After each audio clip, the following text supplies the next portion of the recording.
Hello friends, स्वागत है आपका इजी एग्जाम सीरीज में। इस वीडियो में हम आपको जो है आपके संविदा विधि पेपर का जो है पूरा रिवीजन करवाएंगे।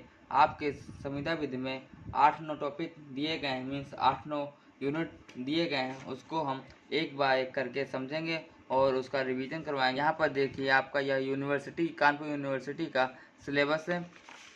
इस कानपुर यूनिवर्सिटी में आपको जो है संविदा विधि का उद्देश्य, विकास एवं विस्तार, प्रस्ताव एवं प्रस्थापना की संसूचना सहित वचन, स्वीकृति एवं प्रस्थापना एवं प्रतिग्रहण, ऐसे करके जो है पूरा आपका सिलेबस में जो है डिस्क्राइब किया गया है। ठीक है, यहाँ पे आपका सिलेबस पूरा डिस्क्राइब किया गया है। ठीक है, तो ऐसे करके जो है एक 8 यूनिट बनी है आपकी, तो वैसे हम आपको एक बाय एक यूनिट जो समझाएंगे। ठीक है, हम स्टार्ट करते हैं अपना जो है यूनिट का टाइप।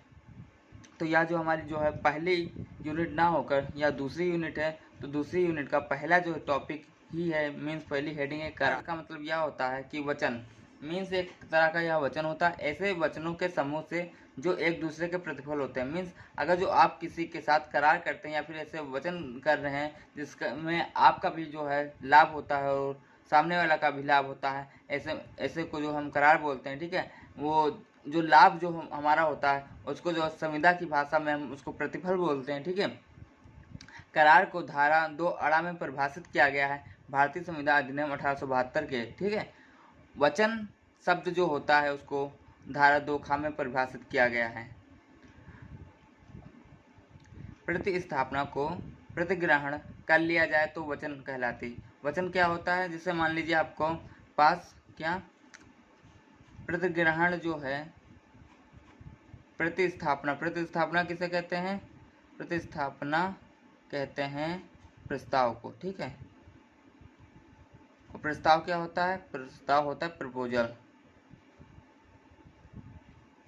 प्रपोजल, आप किसी मान लीजिए आप किसी लड़का या लड़की को प्रपोज करते हैं तो क्या होता है? पहले आप उसको जो आते हैं पहले प्रपोज करेंगे, उसके बाद क्या होगी, वो अपनी जब सहमति देगी, ठीक है, उसके बाद वो आपके जो है और उसके वचन लेने देने चालू होंगे। मीन्स आप जो है कस्में खाएंगे उससे, ये सब चीज़ें जो है क्या हो जाएंगी, वचन हो जाएंगी। तो नंबर 1 पर आप क्या उसको करेंगे, प्रपोज करेंगे। नंबर 2 पे वो जो है उस प्रपोज को जो है एक्सेप्ट करेगी, मीन्स मंजूरी देगी, उसके बाद वो वचन बनेगा। इसी तरह से ये है प्रतिस्थापना को क्या होता है, पहले उसको प्रतिग्रहण करना होता है, उसके बाद वह वचन कहलाएगी। ठीक है, अगला जो है संविदा। संविदा शब्द को धारा 2 में परिभाषित किया गया है। ठीक है, संविदा एक करार है जो विधि द्वारा परिवर्तनीय होती है। ठीक है, संविदा एक करार होती है जो विधि द्वारा परिवर्तनीय होती है। इसका मतलब यह है कि जो कानून होगा वह ऐसा कानून होगा ना, संविदा ऐसे कानून पर जो है चलेगी जो कानून के तहत सही होगा। ऐसा नहीं है कि ऐसा कोई कानून ना हो और उस पर आप कोई नियम बना दें या उस पर कोई आप जो संविदा वादा कर दें, ऐसा नहीं हो सकता। ठीक है, ऐसा आप कॉन्ट्रैक्ट नहीं कर सकते जो कानूनी ना हो। अगर जो ऐसा आप कॉन्ट्रैक्ट करते हैं तो जो कानूनी ना हो वह शून्य कॉन्ट्रैक्ट मीन्स शून्य संविदा कहलाएगी। ठीक है, अगला आपका जो टाइप है करार के प्रकार। करार जो है कई प्रकार के होते हैं। ठीक है, नंबर 1 पे जो करार विधि का पालन करते हैं या सृजन करते हैं उनका पालन कोर्ट द्वारा खुद किया जाता है। ठीक है, अगला पॉइंट जो है जो करार विधि द्वारा परिवर्तनीय नहीं होते हैं वे करार शून्य कहलाते हैं। मीन्स ऐसे करार जो कोर्ट के द्वारा जो है नहीं बनाए गए, मीन्स ऐसे करार जो कोर्ट के नियमों को पालन नहीं करते हैं वो शून्य करार कहलाएंगे। ठीक है, धारा 24 से 30 तक जो है करार प्लस धारा 11 के अंतर्गत अक्षम व्यक्ति द्वारा करार प्लस धारा 20 के दोनों पक्षकारों की भूल के लिए करार, ये सब करार में आते हैं। ठीक है, धारा 24 से 30 अगर जो कुछ होगा तो वह करार होगा। धारा 11 भी करार के अंतर्गत आता है और धारा 20 दोनों पक्षकारों की भूल के लिए भी करार के अंतर्गत ही आता है। ठीक है, अगला जो आपका है धारा 23, जिस करार का उद्देश्य या प्रतिफल विधि विरुद्ध होता है उसे अवैध करार करते हैं। मीन्स आप ऐसा जो है करार कर लेते हैं जिसका जो प्रतिफल विधि विरुद्ध हो, मीन्स जिसका जो है नियम के जो है स्वरूप ना हो, उसे जो है आपको विधि विरुद्ध करार कहेंगे। ठीक है, या अवैध करार उसको कहेंगे। अगला आपका पॉइंट प्रस्थापना अथवा प्रस्ताव। अभी आपको बताएं कि एक्सप्लेनेशन इन धारा 2 का, इसका जो है भारतीय संविधान अधिनियम की धारा 2 का में इसका जो है वर्णन किया गया है। जब हम कोई काम किसी से करवाते हैं, लेकिन काम जिससे करवाना है उसे किसी तीसरे की अनुमति लेनी होती है, ठीक है, या प्राप्त करनी होती है, तब वह प्रस्थापना करता है, ठीक है। अगला जो है धारा 2 में प्रस्थापना करने वाले व्यक्ति वचनदाता और प्रतिज्ञाकर्ता कहलाते हैं। धारा 2 में ही यह है प्रस्थापना को प्रतिग्रहित करने वाला व्यक्ति वचन ग्रहीता या प्रतिज्ञा कहलाता है, ठीक है। मीन्स वह प्रतिज्ञा लेता है कि वचन जो है ग्रहित कर लेता है, ठीक है, तो वह 2 में होगा। वचनदाता और वचन ग्रहीता को धारा 2 में जो है बताया गया है। अगला आपका है विधिक प्रस्थापना के लिए कम से कम 2 व्यक्ति होने चाहिए। ऐसा नहीं है कि आप जो है अकेले जो है कोई भी वादा या प्रतिग्रहित कर सकते हैं। मीन्स आप जो है ऐसा नहीं कर सकते ना कि कोई प्रस्थापना करना होगा तो अकेले कर लेंगे, ऐसा नहीं कर सकते ना। जैसे आपको किसी को कोई सामने ना हो, ना लड़की हो ना लड़का हो, आप उसको कैसे प्रपोज करोगे? खुद को तो प्रपोज कर नहीं लोगे। उसी तरह से ये है, अगर जो आप सेल्फ को जो है वहाँ पर आप अकेले होंगे, ठीक है, या फिर जो है प्रस्थापना के लिए आप अकेले होंगे, तो आप किससे जो है संविदा करेंगे? कोई होगा ही नहीं। तो कम से कम आपको 2 लोग ऐसे चाहिए जिसके लिए आप विधिक प्रस्थापना कर सकें, ठीक है। अगला आपका जो है प्रस्थापना की संसूचना। इसका मतलब यह है प्रस्थापना की संसूचना दूसरे व्यक्ति को दी जानी चाहिए, ठीक है। प्रस्थापना 2 लोगों के बीच के अलावा किसी के सम्मुख होता है। जैसे मान लीजिए आप किसी के साथ वादा कर रहे हैं, अगर जैसे आपकी शादी होती है तो कैसे होती है? आप 2 लोग मिलकर तो शादी नहीं कर लेते, क्योंकि वहाँ पर भी जो है 7 वचन लिए जाते हैं।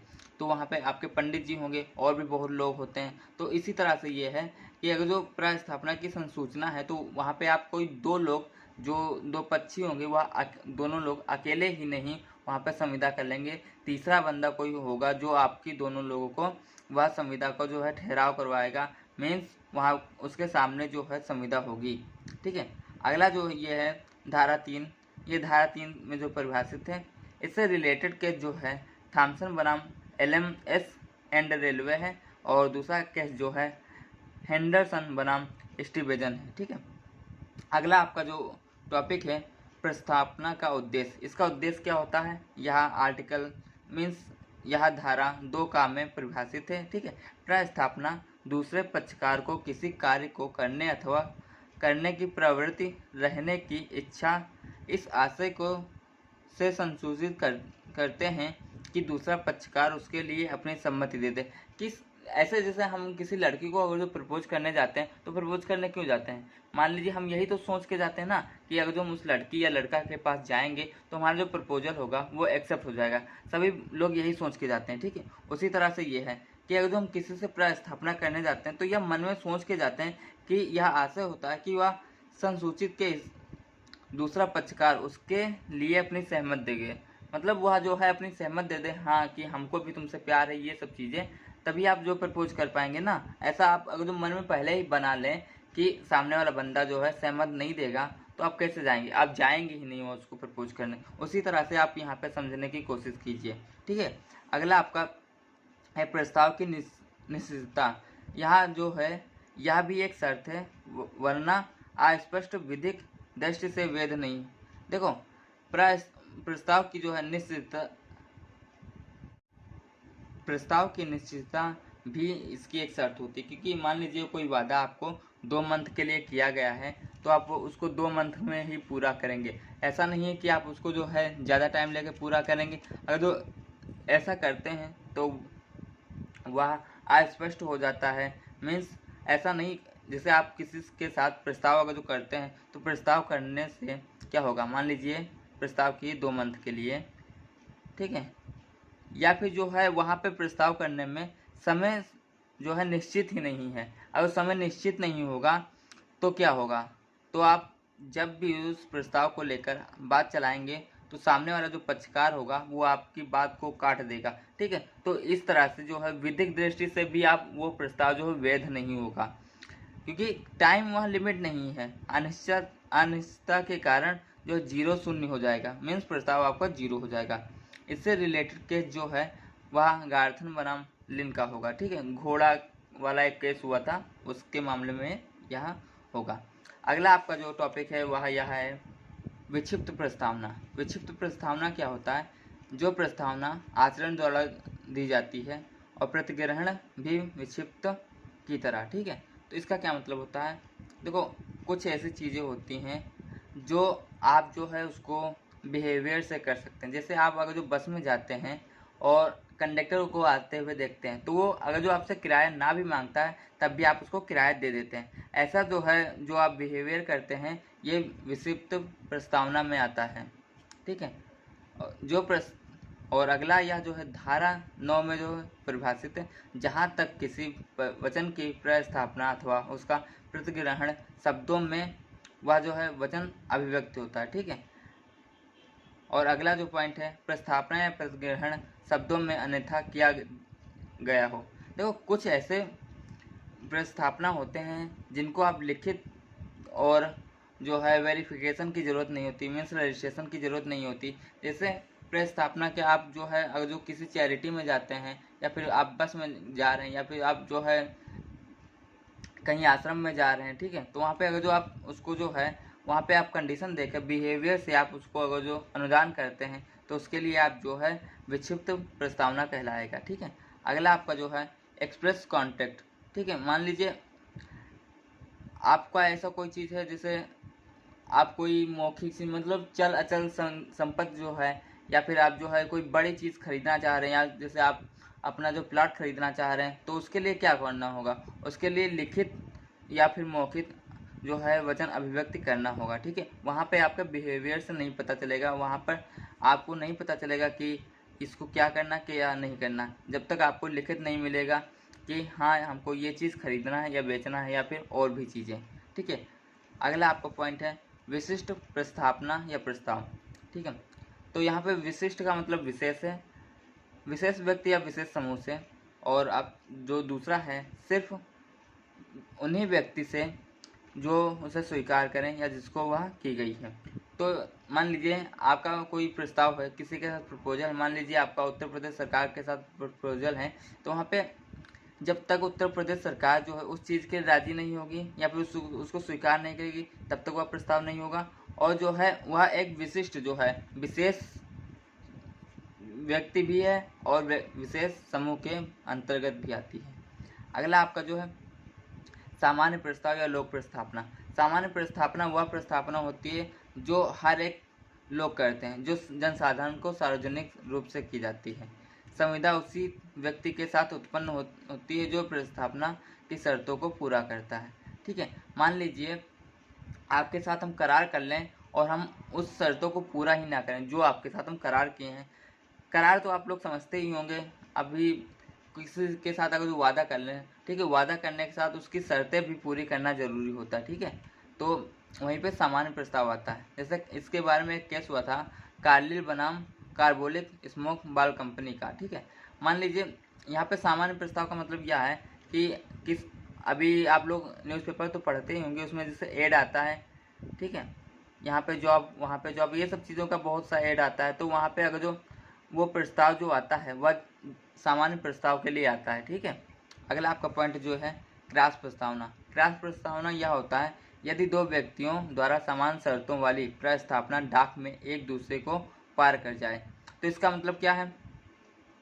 जैसे मान लीजिए आप अपनी कार बेचना चाह रहे हैं और सामने वाला जो है वह कार खरीदना चाह रहा है, लेकिन एक दूसरे को पता नहीं है या पता है कि आप उसको 1 लाख में बेचेंगे और उसको पता है कि 1 लाख में खरीदेगा। तो ये जो सामने वाला का जो है ये प्रस्ताव जो हुआ ये दोनों का क्रॉस प्रस्ताव कहलाएगा। अगला जो आपका है प्रति प्रस्ताव means counter offer. Counter offer क्या करते हैं? जैसे या शर्तों के अनुसार नहीं बल्कि परिवर्तन के साथ किया जाता है। इसका क्या मतलब है? जैसे अभी आपके यहाँ जो है इंडिया है, ठीक है, इंडिया में जो अभी इधर जो है चीन है, इधर क्या है पाकिस्तान है, इधर आपका इंडिया है, ठीक है। तो इंडिया क्या करता है, अभी इसके साथ जो है 1958 में संधि हुई थी, ठीक है। उसके बाद जो है युद्ध वगैरह हुआ, उसके बाद जो है अपने देश के जो है मतलब हर एक देश की किसी ना किसी देश के साथ अगर उसका बॉर्डर पर है तो संधियाँ होती रहती हैं उसमें, ठीक है। मान लीजिए उस संधि के में ये हुआ कि एक दूसरे पर जो है युद्ध नहीं करेंगे और एक दूसरे से जो है मतलब ज़्यादा अपनी जो है बॉर्डर पे सेना नहीं बढ़ाएंगे। लेकिन क्या हुआ, अभी सन 2020 में जो है गलवान घाटी पर चीन आके हमला किया, मीन्स रात में आके, तो इंडिया वालों ने क्या किया, उसको छोड़ दिया, बहुत ही पीटा, ठीक है। तो इससे क्या हुआ, या जो है चीन की यहाँ पे जो सेना होगी वो किस लिए है, वह जो है इंडिया पे अगर जो आक्रमण करेगी तो इंडिया की सेना क्या करेगी, उसका जो है काउंटर करेगी, मीन्स उसको रोकने की कोशिश करेगी। कहने का मतलब ये है, ठीक है, आप ऐसे समझ सकते हैं। तो यहाँ पर एक ये जो है केस हुआ था, यहाँ पर केस जो है हारिस बनाम निष्करण केस हुआ था, हैरिस बनाम निष्कर्षण केस हुआ था यहाँ पर, ठीक है। अगला आपका जो पॉइंट है संसूचना यह तब पूरी होती है जब प्रस्तावना उस व्यक्ति के ज्ञान में आ जाती है जिससे वह की गई है। मीन्स यहाँ पे आप समझ गए होंगे, इसको आप जो है धारा 4 में जो है परिभाषित किया गया है। अगला आपका है स्वीकृति क्या होती है, इसको धारा 2B में परिभाषित किया गया है। जिसके सक्षम प्रस्ताव व सहमति व्यक्ति करे, प्रस्ताव स्वीकृति के बाद वचन, ठीक है। ऐसा देखो, प्रस्ताव वही करेगा या फिर करार वही करेगा जो सक्षम होगा अपनी सहमति को लेकर, ठीक है। और आपको अभी हमने पिछली बार बताया, जब आपका प्रस्ताव होता है, प्रस्ताव प्लस स्वीकृति जब मिलती है तब वचन बनता है, ठीक है। तो यहाँ पे स्वीकृति वाला वही अर्थ है, वहाँ पर सहमति आपको चाहिए ही होती सामने वाले की, ठीक है। लक्षण क्या होते हैं, पक्ष द्वारा सहमत, लक्षण इसके पक्ष द्वारा सहमति, और अगला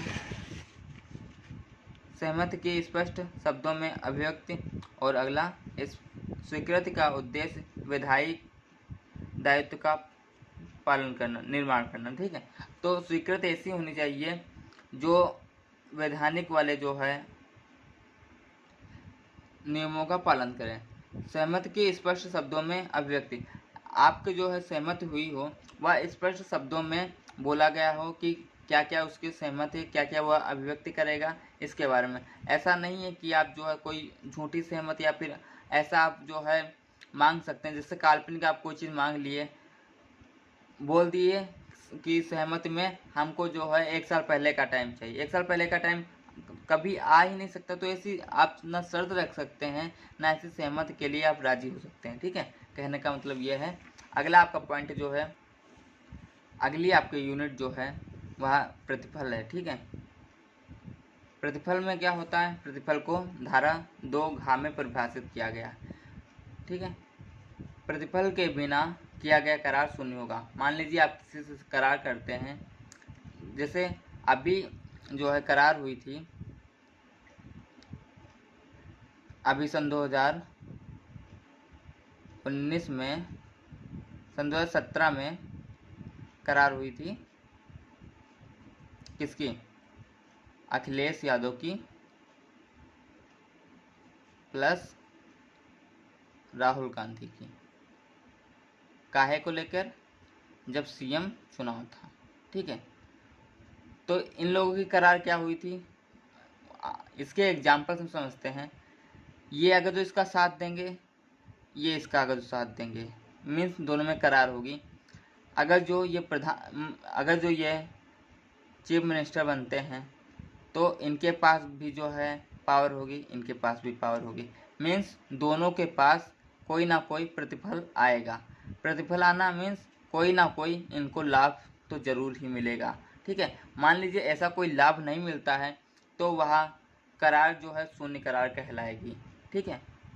अगला आपका पॉइंट जो है, इसमें जो है जस्टिस ब्लैक स्टोव जो के अनुसार जो है प्रतिफल का अर्थ ऐसी श्रुतिपूर्ति से है जो वचनदाता को उसके बदले में दिया जाता है। मान लीजिए आपको जो वचन देता है उसके बदले में कुछ देना पड़ता है। फेडरिक के अनुसार प्रतिफल एक ऐसा मूल्य है जिससे दूसरे व्यक्ति का वचन क्रय किया जाता है। अगला आपका जो है पॉइंट, सार्वधिक स्वीकृति भाषा, ठीक है। क्यूरी बनाम मिसावाद ऐसा हुआ था, जिसमें जस्टिस लस द्वारा जो है यह बोला गया कि विधि के अभिप्राय में मूल्यवान प्रतिफल उसे कह सकते हैं जिसमें कोई अधिकार हित लाभ सुविधा एक पक्षकार को दूसरा पक्षकार कोई हानि जिम्मेदारी ले या वचन दे या किसी से प्रवृत्त रहने का वचन दे। ठीक है, मीन्स वही होगा स्वीकृति, वही होगा प्रतिफल जब करार हो, एक पक्ष दूसरा पक्ष। ठीक है, आप वीडियो देखते रहना पूरा, आपको पूरा समझ में आएगा। ठीक है, आप इसको कट करके मत देखना, आपको हम समझाने की कोशिश कर रहे हैं। जैसे एक पक्ष क्या हुआ, मान लीजिए इसका कोई वचन हुआ, ये वचन इसको देता है, तब ये कोई ना कोई धनराशि ऐसी होगी, कोई ना कोई चीज़ ऐसी होगी जो इसको दे गया उसके बदले में, या फिर ये वचन इसको देता है, ठीक है, तब ये धनराशि इसको देगा। मीन्स दोनों का कोई ना कोई फ़ायदा तो होगा ही, तभी जो है आगे जो है प्रतिफल मिलेगा, वरना अगर जो इनका कोई ना फ़ायदा हो तो वहाँ पे जो है शून्य प्रतिफल हो जाएगा, मीन्स शून्य करार हो जाएगा। अगला आपका पॉइंट, विधिक प्रतिफल के आवश्यक तत्व। ठीक है, विधिक प्रतिफल क्या होता है? विधिक प्रतिफल वचनदाता की इच्छा पर दिया जाता है, इसके विरुद्ध आशय करेंगे तब पर्याप्त प्रतिफल नहीं। ठीक है, और इसमें जो केस हुए थे, दुर्गा प्रसाद बनाम बलदेव हुआ था, केदारनाथ बनाम गौरी और एरिगेटन वाद हुआ था। ठीक है, यहाँ पे अगला आपका पॉइंट है, प्रतिफल वचन ग्रहीता एवं किसी अन्य व्यक्ति की ओर से हो सकता है। ठीक है, प्रतिफल वचन ग्रहीता एवं किसी और अन्य व्यक्ति की ओर से हो सकता है। जैसे यहाँ पर एक पक्ष है, यहाँ पर दूसरा पक्ष है।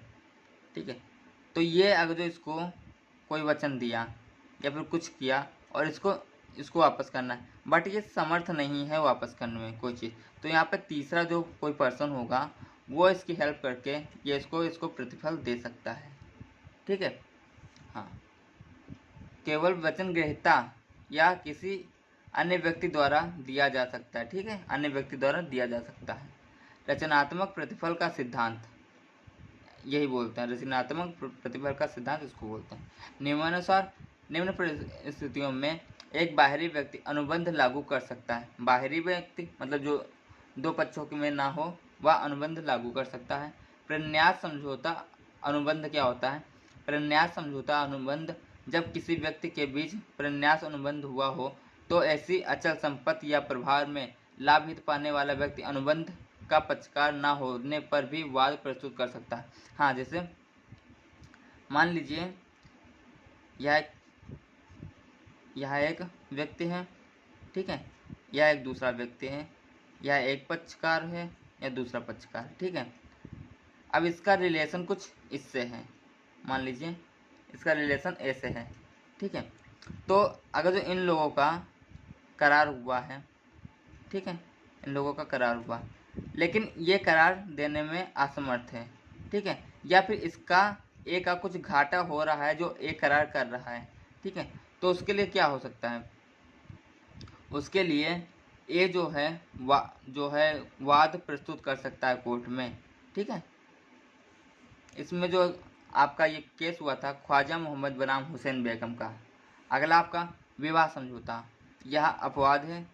आवश्यकों के विवाह उनके प्रकृति या अधिकृत संरक्षकों द्वारा किया जाते हैं। ठीक है, विवाह समझौता के लिए प्रावधान, इसमें क्या कहने का मतलब है, इंडिया में बहुत से ऐसी चीज़ें हैं जो उनकी जो कंडीशन पर डिपेंड करती हैं, ठीक है, या फिर उनके अधिकृत संरक्षकों पर डिपेंड करती हैं।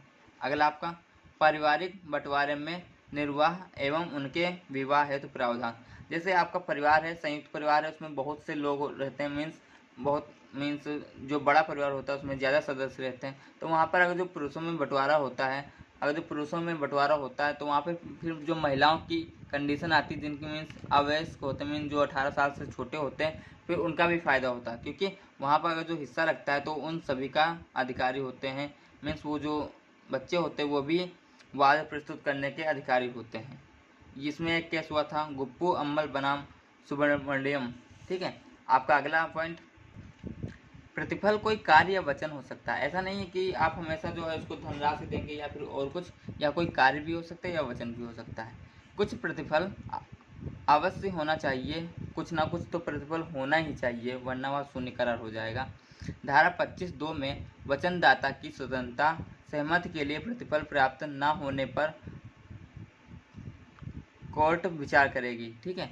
मान लीजिए आप किसी के साथ जो है संविदा करते हैं या फिर उसको करार करते हैं, लेकिन वह करार जो है पूरी करने के बाद प्रतिफल जो है प्राप्त ना है, तो उसके लिए कोर्ट विचार कर सकती है। प्रतिफल क्या हो सकता है? प्रतिफल जो वर्तमान भी हो सकता है, भूतकाल में भी हो सकता है, भविष्य काल में भी हो सकता है। वर्तमान में क्या, जैसे आपसे हमने जो है कोई वादा किया, कोई करार किया, ठीक है, या कोई वचन दिया, उसके बाद जो है हमारा जो कुछ लेन देन हुआ वो तुरंत का तुरंत हो जाएगा, उसको जो है वर्तमान में होगा। भूतकाल ये हो जाएगा कि आप जो है पहले हमने कोई जो है आपके लिए कोई काम किया है, उसके बाद मान लीजिए हम आपके जो है कोई वचन या करार करते हैं, तो उसके बदले में आप पिछले वाले का एहसान के बारे में बात कर सकते हैं, तो वहाँ पे भूत वाला हो जाएगा। भविष्य वाला ये हो जाएगा। इसका बहुत ही अच्छा एग्जाम्पल है, जैसे रामायण है तो सभी लोगों ने देखा होगा, वहाँ पे दशरथ की एक पत्नी के गई, ठीक हो, उसके पास जो है राजा दशरथ से लिए गए 3 वचन थे, तो 3 वचन थे, मीन्स वह भविष्य के लिए वचन लेके रखी हुई थी रानी। ठीक है। तो जिससे जो है एक में राम को जो है 14 वर्ष का वनवास और दूसरे में उसको जो है भरत को जो है राजगद्दी मिली थी। तो सबसे अच्छा एग्जाम्पल वही वाला था। अगला आपका, प्रतिफल स्पष्ट और वास्तविक होता। ठीक है। प्रतिफल जो है आपका स्पष्ट होना चाहिए कि आपको क्या प्रतिफल मिलेगा, वास्तविक होना चाहिए। ऐसा नहीं आप जो है मांग ले कि आपको जो है प्रतिफल में परियों की दुनिया चाहिए, ऐसा थोड़ा होता है। ठीक है। आपका वास्तविक प्रतिफल होना चाहिए, जो चीज़ें दिखें, जो चीज़ें हों, जो चीज़ें बिलोंग करती हों, वह वास्तविक होना चाहिए, स्पष्ट होना चाहिए। ऐसा नहीं है कि आप छल पूर्वक या फिर अदर चीज़ें जो करके आप करवा लें। अगर प्रतिफल अस्पष्ट है, अनिश्चित है, छलपूर्ण है अथवा कपटपूर्ण होगा, तो वह प्रतिफल वास्तविक नहीं माना जाएगा। ठीक है। अगला, अनुबंध के लिए उचित प्रतिफल, दावे से व्रत रहने का वचन। ठीक है। मीन्स वचन हाँ या ना भी हो सकता है। कार्य करना या ना करना वचन ग्रहता द्वारा, वचन करना या नहीं करना, कार्य करना या नहीं करना वचन ग्रहता द्वारा हो सकता है। वचनदाता की प्रार्थना पर अगर जो कोई कार्य करता है तो उसका कुछ न कुछ प्रतिफल देना ही होगा। यहाँ पर एक केस बना था देवी राधा रानी बनाम रामदास। और अगला आपका जो पॉइंट है, जैसे ऋणदाता से निपटारा। ऋणदाता से निपटारा का क्या मतलब है? मान लीजिए आप किसी को ऋण दिए हुए हैं और आपको जब वह ऋण देने आया उसके पास इतना ऋण नहीं था, मीन्स उसके पास इतनी धनराशि नहीं है, वह बहुत गरीब है।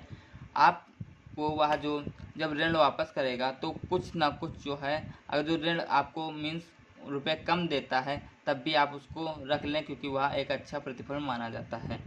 अगला है तृतीय पक्षकार द्वारा आंशिक भुगतान। मीन्स मान लीजिए आप किसी को, एक पक्षकार ये है, एक पक्षकार ये है, या इसको कोई रुपए देता है, ठीक है, लेकिन या इसको रुपए देने में सक्षम नहीं है, तो यहाँ पे तीसरा जो कोई बंदा है वो आकर इसको मान लीजिए रुपए आंशिक रूप से या फिर पूरे रुपए दे देता है, तो ए के लिए वह एक अच्छा प्रतिफल होता माना जाता है। ठीक है।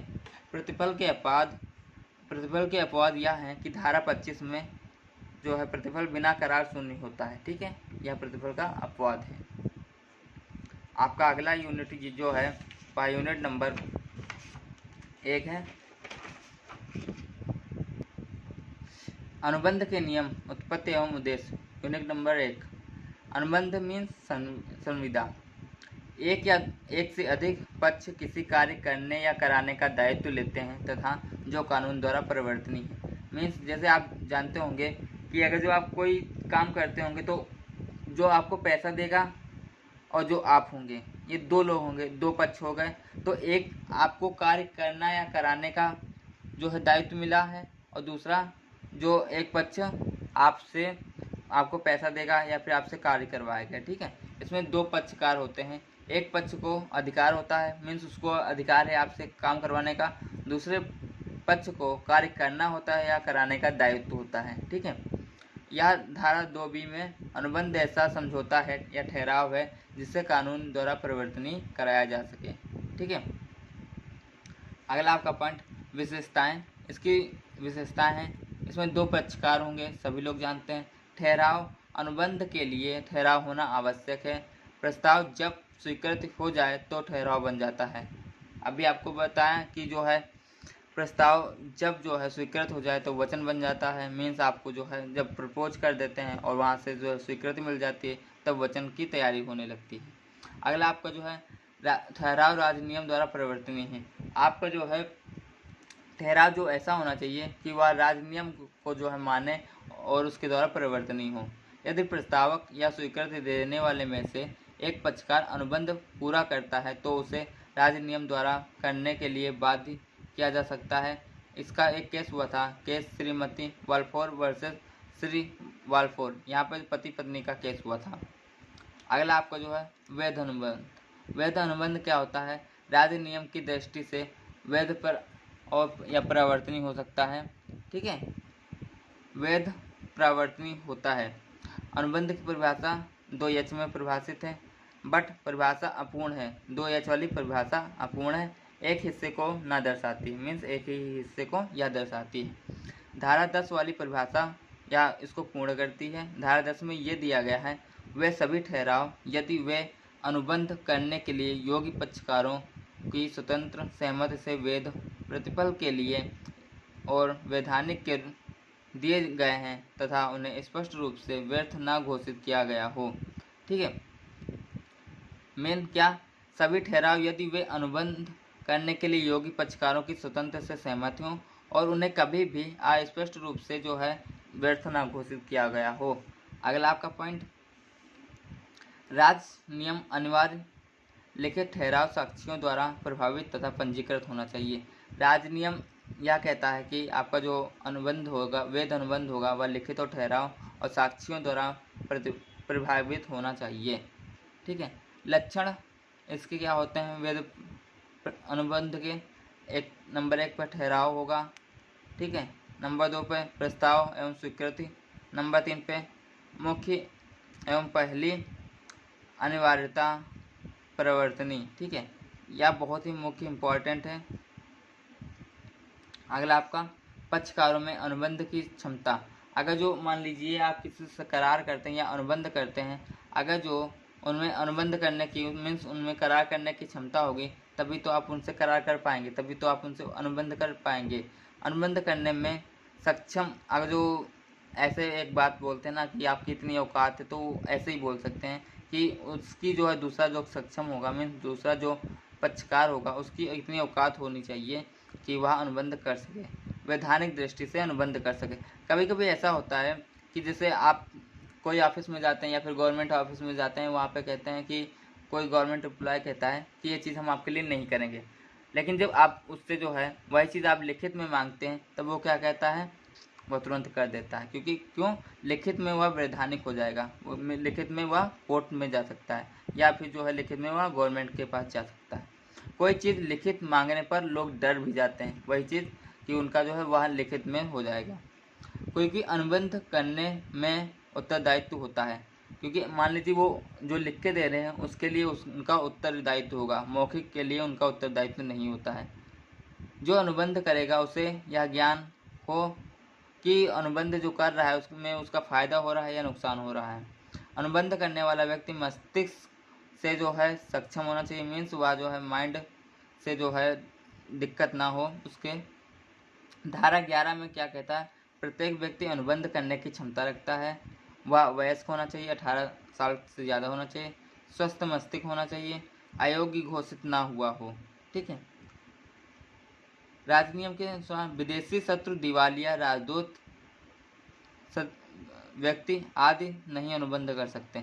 ये सब व्यक्ति जो है कभी अनुबंध नहीं कर सकते क्योंकि यह जो है पहले से दिवालिया और असक्षम वगैरह हैं। अगला आपका पॉइंट, स्वतंत्र सहमति से आशय। स्वतंत्र सहमति क्या होते हैं? धारा 14 के अंतर्गत इसको परिभाषित किया गया है। स्वतंत्र सहमत जब आप किसी से प्रभावित ना हो, किससे प्रभावित ना हो, मीन धारा 15 से, मीन उत्पीड़न से, धारा 16 अनुसूचित प्रभाव द्वारा, धारा 17 कपट धारा, धारा 18 मिथ्या वर्णन, धारा 21-22 गलती द्वारा। ठीक है, उससे आप प्रभावित ना होंगे तब स्वतंत्र सहमत हो पाएगा। ठीक है, अगर आप स्वतंत्र ना हो तो आपकी इच्छा व्यर्थ नहीं है। मीन्स अंग्रेज़ों के ज़माने में आप देखे होंगे कि आप वहाँ पे कोई स्वतंत्र नहीं था, तो उनकी इच्छा कुछ भी कर ले, उनकी इच्छा कुछ भी हो, लेकिन वह व्यर्थ की व्यर्थ ही रहती थी। अगला आपका पॉइंट, न्यायोचित प्रतिफल एवं उद्देश्य, यह जो है इम्पोर्टेंट है। बिना प्रतिफल के अनुबंध व्यर्थ होता है। अगर जो आपके पास प्रतिफल नहीं होगा तो वह अनुबंध जो है बेकार है। ठीक है, उस अनुबंध का कोई मतलब नहीं है। अवैध प्रतिफल एवं उद्देश्य की अवस्थाएं, अवैध, मान लीजिए आपका वैध प्रतिफल जो होगा वो तो सब मानेगा, लेकिन अवैध प्रतिफल उसकी क्या परिभाषाएं होती हैं, उसमें क्या जो है ऐसी कंडीशन होती हैं जिससे वह अवैध हो जाता है। नंबर 1 पर राजधर्म द्वारा वर्जित हो, राजधर्म मीन्स सरकार उसको वर्जित कर रखी हो। ऑप्शन नंबर 2, पक्षकार को जान माल हानि की नुकसान हो, मीन्स जो दूसरा पक्षकार हो उसको जान माल का जो हानि की जो है नुकसान हो सकता है। तीसरा कपट का होना, तीसरा आप कपट नहीं कर सकते। चौथा मिथ्या वर्णन का होना। अगला आपका पॉइंट जो है, ठहराव का वैधानिक रूप से लागू होना। आवश्यक है ठहराव वैधानिक रूप से लागू हो, दोनों पक्षों पर लागू हो, राजनियम द्वारा परिवर्तनीय हो, सभी तकनीकी अवस्थाओं को पूरी करें। ठीक है, अगला आपका पॉइंट, ठहराव स्पष्ट रूप से व्यर्थ ना घोषित किया गया हो। मीन्स मान लीजिए आपके पापा कोई आपको काम के लिए बोलते हैं, ठीक है, तो आप वो काम कर सकते हैं। मान लीजिए आपके पापा डायरेक्टली आपको उस काम के लिए नहीं बोले, फिर भी आप वो काम कर सकते हैं। कैसे? क्योंकि पापा ने आपको डायरेक्टली नहीं बोला है वो काम ना करने के लिए। आप चोरी छुपके कर सकते हैं, कोई ना कोई बहाना बना के कर सकते हैं। उसी तरह से ये ठहराव स्पष्ट रूप से व्यर्थ ना घोषित किया गया हो, मीन्स डायरेक्टली ना किया कहा गया हो कि यह व्यर्थ है। ठीक है, डायरेक्टली आपको नहीं मना किया गया हो कि आप कार्य नहीं करना। ठीक है, तो वैध अनुबंध के लिए अवश्य व्यर्थ ना घोषित हुआ हो। व्यर्थ घोषित ठहराव, विवाह में रुकावट डालने पर ठहराव 26 धारा आएगी। धारा 27 व्यापार में रुकावट डालने पर, धारा 28 वैधानिक कार्यवाही में रुकावट डालने पर, धारा 29 आपकी ऐसा ठहराव जिसका अर्थ निश्चित नहीं हो, धारा 30 बाजी लगाने के रूप में किया गया, धारा 56 असंगत कार्य करने के लिए ठहराव। ठीक है, अगला आपका पॉइंट, ठहराव लिखित साक्षी प्रमाणित पंजीकरण, यदि किसी विशेष राजनियम में ऐसा करना आवश्यक है। ठीक है, देखो सारे जो है ठहराव आपके लिखित और पंजीकरण होना जरूरी नहीं है। प्रत्येक ठहराव लिखित और पंजीकरण जरूरी नहीं है, लेकिन विशेष के लिए विशेष प्रावधान। मान लीजिए आपको जो है प्रॉपर्टी खरीद रहे हैं तो उसके लिए पंजीकरण और लिखित वगैरह होना बहुत ही ज़रूरी है। ठीक है, अगला पॉइंट, ठहराव की शर्तें पूरी नहीं होनी चाहिए। मीन्स ठहराव की शर्तें पूरी होनी चाहिए, दोनों पक्षकारों को शर्त पूरी करें। एक अभी तो एक समय अवधि के बाद भी कर सकता है। मान लीजिए आप किसी से, एक पक्षकार हैं तो उससे आप जो है दूसरे वाले पक्षकार से एक जो है शर्त पूरी कर लिए हैं, लेकिन दूसरा वाला पक्षकार कुछ दिन का टाइम मांग रहा है शर्त पूरी करने के लिए, तो आप उसे समय दे सकते हैं, वह अपनी शक्ति जो है पूरी करेगा। ठीक है, मान लीजिए आप अपनी शर्त नहीं पूरी करता है तो उसे आप निष्पादित कर सकते हैं। अगला आपका पॉइंट, ठहराव की पूर्ति निश्चित होनी चाहिए। ठीक है, ठहराव अस्पष्ट नहीं होना चाहिए, पूर्ति पूरी संभव नहीं हो तब भी चलेगा, इसलिए राजनियम द्वारा परिवर्तनीय नहीं कराया गया। ठीक है, ठहराव की पूर्ति निश्चित होनी चाहिए, इसका क्या मतलब है? मान लीजिए आपका 100 रुपये का कोई चीज़ बना, अगर आप जो है काम किए आपको 100 रुपये बने, आपको 95 भी मिल रहे हैं तब भी चल जाएगा, कोई प्रॉब्लम नहीं होगी।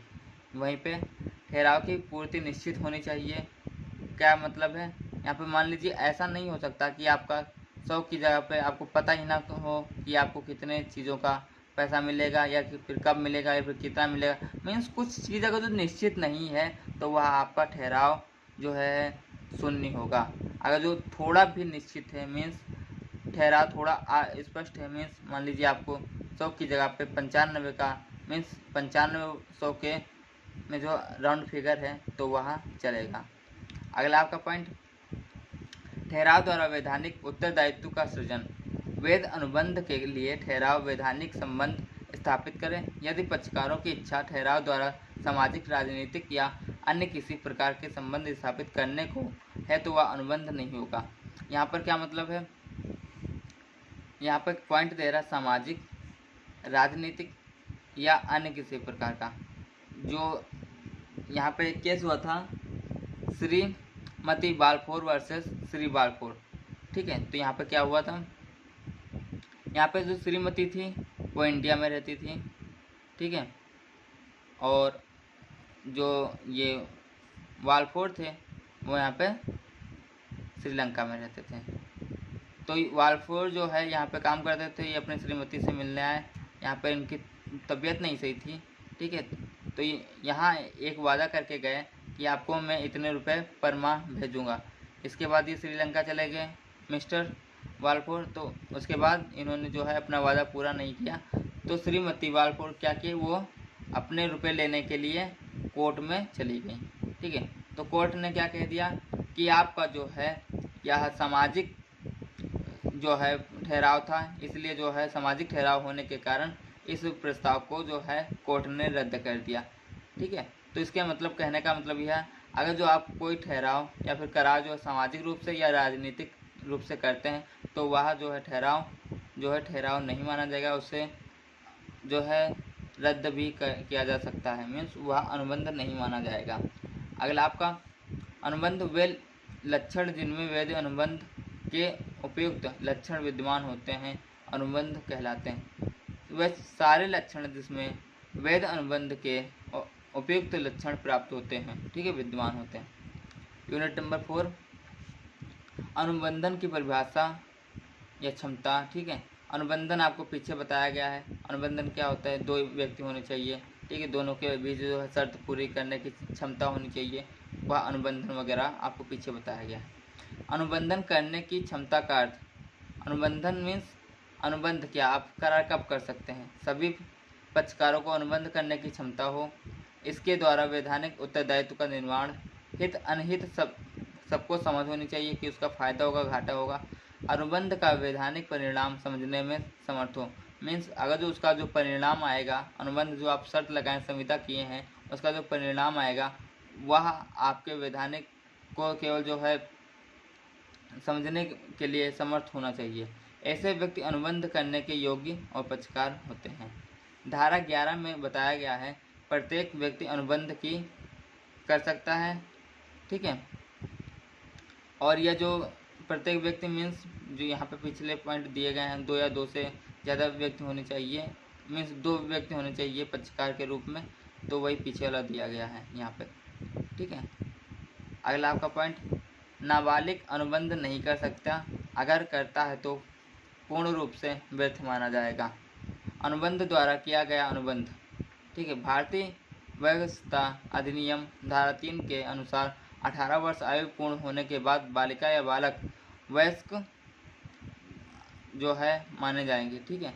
अपवाद क्या है, यदि संरक्षक न्यायालय द्वारा नियुक्त किया गया हो, मीन्स अगर जो किसी बच्चे को पालने के लिए उसका संरक्षक न्यायालय द्वारा नियुक्त किया गया हो तो 21 वर्ष की आयु में ही उसको वयस्क माना जाएगा।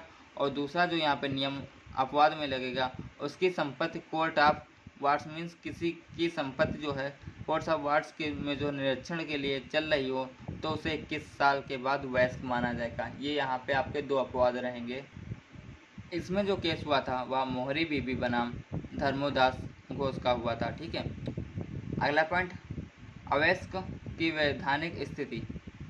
भारतीय अधिनियम अवयस्कों को संरक्षक प्रदान करता है, ठीक है। कोई भी उस व्यक्ति को मीन्स जो वयस्क नहीं है उसको हानि पहुंचा देगा ऐसा कोर्ट का मानना होता है, इसलिए उसको संरक्षण प्राप्त करता है। अवयस्कों को अपने हित में अक्षम मानती है भारतीय राजनियम व्यवस्था, ठीक है।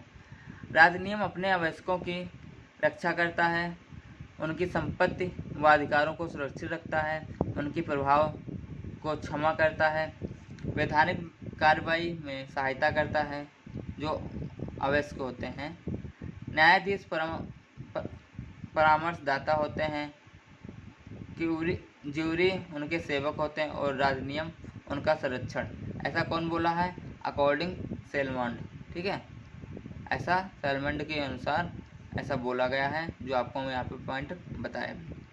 अगला आपका पॉइंट जो है या यूनिट 6 यहाँ से स्टार्ट होती है, अर्ध अनुबंध का अर्थ एवं परिभाषा। ठीक है, अर्थ अनुबंध क्या होता है? अर्ध अनुबंध जो है अब भारत में इसको नाते बोलते हैं।